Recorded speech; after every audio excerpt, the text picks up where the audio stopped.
You're telling me that you think that the price of these homes is too expensive and your solution is to build less. Let's think about that for a second.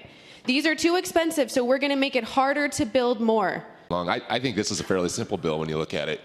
We as Republicans ran on a simple platform, and that was limited government and less regulation, and here we have a bill that does that. And there's no greater, I think, infringement on your rights than when you get all kinds of restrictions on your property. This is expensive housing for expensive people. When those expensive people move into this housing, they will vacate housing that they're currently remote working in for the workforce.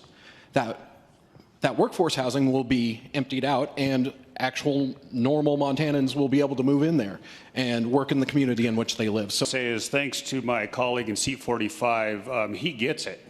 Okay, we need more housing in general, and people are going to move from one to another, and by restricting the type of housing that we get is not going to help our problem. As a previous speaker just said, I wouldn't want somebody building those next to me, but it does not devalue your property. If you move into those areas, or you are in those areas, and that gets rezoned to those type of properties, your value goes up dramatically.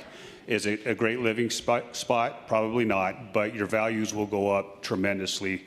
I think it's a good bill. When you serve in a local government, the voice of the NIMBY folks, people who are saying don't build housing, but don't build this in my backyard, that is very loud, is a very strong pressure. And as a pro-housing person, I think it's important that when we can help take some of that pressure off at the local level. We have to look at all kinds of options to take care of the housing problem. If we build more housing, the market will adjust, and these prices will come down. But if we put our head in the sand and say, it only has to be this, and it only has to be this, and only these can use it, then we won't solve this crisis. If we want to preserve our open spaces, our agricultural land, the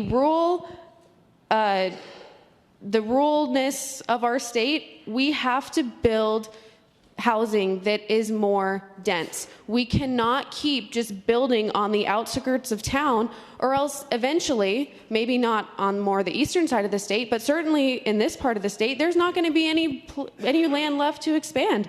Land is the most expensive part of a development, and it only makes sense that if you want to build on the same amount of land and you want it to be cheaper for people, you have to build up. That is a simple mathematical equation.